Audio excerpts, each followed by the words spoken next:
I don't think anybody's denying it. Auburn has a tough task this weekend.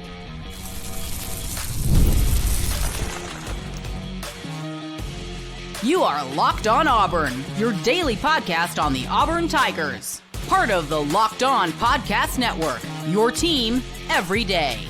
Yes, welcome on into Locked On Auburn, your daily Auburn Tigers podcast. I'm your host, Zach Blackerby, and thank you so much for making Locked On Auburn your first listen every single day. Went on with Spencer McLaughlin, the host of Locked On College Football, to talk about Auburn's chances against Texas A&M this weekend. Here's that segment.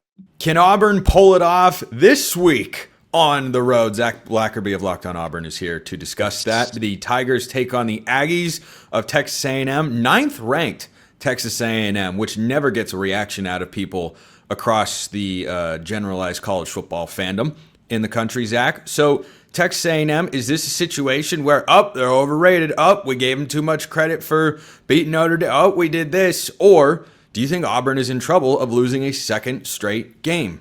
I think with how this game falls on the schedule is not ideal for the Tigers, and we may have done a segment on this over the course of the offseason because there was so much attention over this 3-game stretch for the Auburn Tigers. They lost against Oklahoma in Norman. They then have to turn around and go to College Station, bye week, then Georgia. It's like if you can get one of those, I still think all of these goals are in front of you. The thing that's unfortunate is Auburn just played this extremely physical game in Oklahoma. They've got to travel again to College Station, and Texas A&M was off this past weekend. Like, I think that's a tough draw schedule-wise for the Tigers. We'll see exactly how they respond, but I don't think the situation is ideal for Hugh Freeze. The other reason that I think it's even more difficult, like that's the on paper look at it. We did talk about that in the offseason, but Now that you've seen how this game played out the week before in Norman, you just underwent a physically grueling game and a mentally grueling game. Like Hugh Freeze, every time I watch him talk, I feel like he looks mentally exhausted and worn out. I can't imagine that doesn't extend at least partially to the team when you play a game where you played well enough to win in certain spots, in other ways you didn't, but you look up and you're getting an apology from your conference for the officials blowing a call that leads to a touchdown in a game you lost by 7. I think that can go one of two ways. It could light a fire under Auburn's rear end collectively, and they go out and beat Texas A&M as they did a season ago? Or is it, man, we need our bye week, we need to just get through this game, not have any major injuries, and try to just reset after we're off? Yeah. I mean, I'm sure that messaging is going to be there for sure, and we can say whatever we want about the officiating. I think that's been well documented, but it wasn't the official's fault that you fumbled the snap on a punt and you gave the Heisman Trophy leading quarterback right now an incredibly short field that ended up being the controversial touchdown, a few plays later. And then special teams, like just other aspects of it, like you miss a field goal. You every time there's a kick return, you seem to hold, and it starts on like within your own 10-yard line, and that's something that's dated back since Hugh Freeze has gotten here. That was something that Hugh Freeze talked about at his presser earlier this week. And so they've got to fix special teams. Special teams is what, Spencer? It's coaching. It's coaching. And it doesn't matter who the special teams coordinator has been. You're still having the same issues. And so you've got to fix that. That's costing you games. Auburn keeps finding ways to lose close games. And special teams, I think, was more of a part in this than the officiating. The officiating was big. It was big for sure. But Auburn still had a chance to win the football game if they execute other things. We continue our conversation with Spencer in just a moment right here on Locked On Auburn. Today's show brought to you by our friends at Square. Your favorite neighborhood runs on Square. Excuse me, your favorite neighborhood spots run on Square. There are certain businesses that truly make the neighborhood feel like home, whether it's the local sports bar packed on game days or the coffee shop with the folks who know your order by heart. It's these types of neighborhood businesses that really bring people together. Square is a proud partner of more than 4 million neighborhood businesses around the world. You can go to square.com/go/lockedoncollege to learn more. But before you do, go support your favorite neighborhood spot. You'll be happy you did. Square, see you in the neighborhood. Today's show also brought to you by our friends at Game Time. Game Time is the best place to buy tickets for anything, but especially college football. Are you an Auburn fan going on the road to College Station this weekend? Game Time is your app to get the best deal on tickets, view from your seat, everything you need in one spot. Take the guesswork out of buying tickets with Game Time. Download the Game Time app, create an account, and use code LOCKEDONCollege for $20 off your first purchase. Terms apply again. That is promo code LOCKEDONCollege for $20 off. Swipe, tap, ticket, go. Download the Game Time app today. Yeah, going into this matchup with Texas A&M, I feel really good about Auburn's defense. That's a group that so far this year, I don't know how many gripes you can really have. Because frankly, I look back, Zach, at that first game of the year against Baylor, and you lit them up. You lit them up because of the Baylor performance. They gave up a lot of yards in that spot, but frankly, the defense only gave up 24 points to one of the best quarterbacks in all of college football, and Sawyer Robertson, who's been really good. And I think this defense going into this game against Marcel Reed, I don't think that Marcel Reed is the best quarterback that Auburn has seen this year, which is why I bring that up. I think Marcel Reed has been impressive. He, of course, had this incredible drive.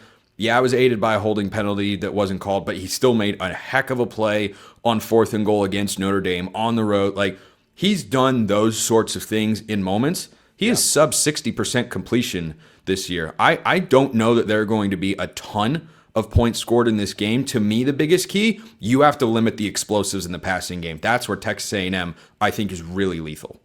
Yeah, and they added some guys to their receiving core, and they've been exceptional so far, at least what we saw them do against Notre Dame. I'm a Marcel Reed truther. I'm just going to be honest with you. I'm really high on him. Inconsistent, has occasional accuracy issues like you mentioned, but when he is on, he's really, really good. Elite stuff. Like, what version is Auburn going to get? And Auburn saw both versions of Marcel Reed when Auburn beat Texas A&M last year in 4 overtimes. You're probably going to get some of both. So can you withstand the good and then capitalize on the bad? That's what it's going to come down to. If it's low scoring, I actually like Auburn in this game because I think Auburn's going to be able to move the football on Texas A&M's defense. I think with what they did against Oklahoma, like, that's going to be probably their toughest draw of the season as far as like opposing defenses. I think that's going to prepare them as far as, what to work on moving forward with Jackson Arnold. Give me your thoughts on Jackson Arnold right now going into this game. I mean, I think all of the questions you had about Jackson Arnold in general, you had questions, and probably you as well, me, about me. I was there. I was there even after the Baylor game saying, I don't know if this is an elite passing attack yet, and it certainly wasn't against Oklahoma. I'm not even sure it's that. It's the holding onto the ball too long is a problem. It's a problem. Hugh Freeze earlier this week said about half was on Jackson and half was on the O-line. I've rewatched it, and obviously he knows more about football than I do, but I don't know. A lot of it looked like it was Jackson holding on to the ball too long. We don't know what they're all coached to do on every single play as far as reads and progressions, but there just seemed like so many situations where after you get to 2 or 3 reads in, like, just run. You're so athletic. You're so good with your legs. Run. Get past the line of scrimmage, whatever it might be. So you can't do that. You can't do that. And if you're Texas A&M, I mean, if you're any team in the SEC, like, you're going to load the box. You're going until Jackson beats you with his arm, you're going to say, hey, Jackson, beat us with your arm. So we'll see if that results with more targets and completions to Cam Coleman moving forward or quicker passes or whatever it might be. But they've got to change something for sure if he's going to hold on to the ball that long. Yeah, and, I think about Auburn, and every time I watch them play, I see so much Georgia Tech. Now, stylistically, they don't want to be. I just feel like they should be. And when you watch Georgia Tech play, I don't know how often you have done that this year, Zach, but they have a very clear offensive identity, which is we want to run the ball a ton. They use a lot of jet sweep motions. They incorporate their receivers and running backs, and that's particularly effective because Haynes King is such a good runner. And Jackson Arnold, we know, is an elite. That 4th and 11 scramble on the go-ahead touchdown drive, that's what he does best. Like that, I think we've seen enough of Jackson Arnold to know that's always going to be what his best trait is. as a college quarterback in the SEC. Do you think that Auburn going into this game should try and lean on that more? Because Georgia Tech will call 15 to 20 design runs in a game for Haynes King. I think that's a lot over the course of a season. You can get him beat up. I feel like that number should be in the 10 to 12 range, though. Yeah, I mean, I definitely think they should have ran it more against Oklahoma. I understand the mismatch, but I still think a 2-yard run is better than a sack, right? I mean, Auburn just felt like it was 3rd and 10 plus, like so many times against Oklahoma. You can't live and survive in that kind of climate, especially on the road. So yeah, I'm with you. I'd love to see Jackson run it. I don't know if it was my post game or I've done a show since then about how like Eric Singleton on the jet sweep was so effective up to Oklahoma, and they didn't do it with him against Oklahoma. They did some stuff with Malcolm Simmons early, then they stopped it. But yeah, I'm with you. I'd love to see more of that, whether it's Eric running the ball, whether it's Jeremiah Cobb running the ball, Damari Austin, or of course Jackson Arnold. Yeah, I agree with you.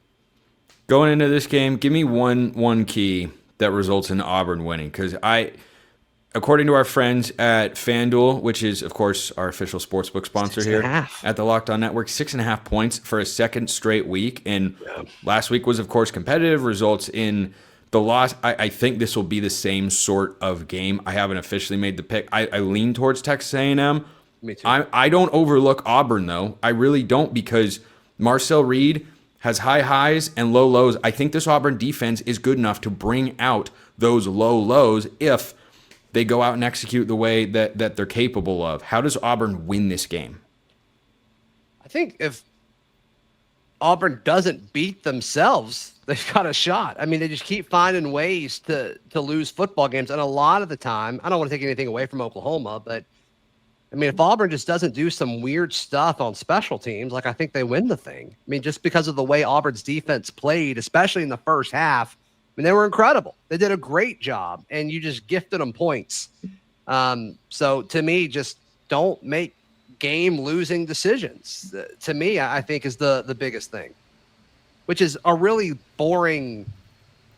Sometimes simple. You know what? Sometimes simple is good. True. I say this all the time with tacos, Zach. Some taco places are way over the top with way too many things. You know what a proper taco is? Tortilla, meat, onion, cilantro, salsa. Done. That's it. That's it. That's what a proper taco is. Sometimes you just got to keep it simple. You don't need to be extravagant. Just That's go what do. I'm tacoing about. All right, we're ending the show on that today. 4 out of 10 pun from Zach Blackerby right there. Locked On Auburn. Appreciate the time, as always. Appreciate everyone listening. I will see you next time. Until then, hope you all have a most wonderful rest of your day.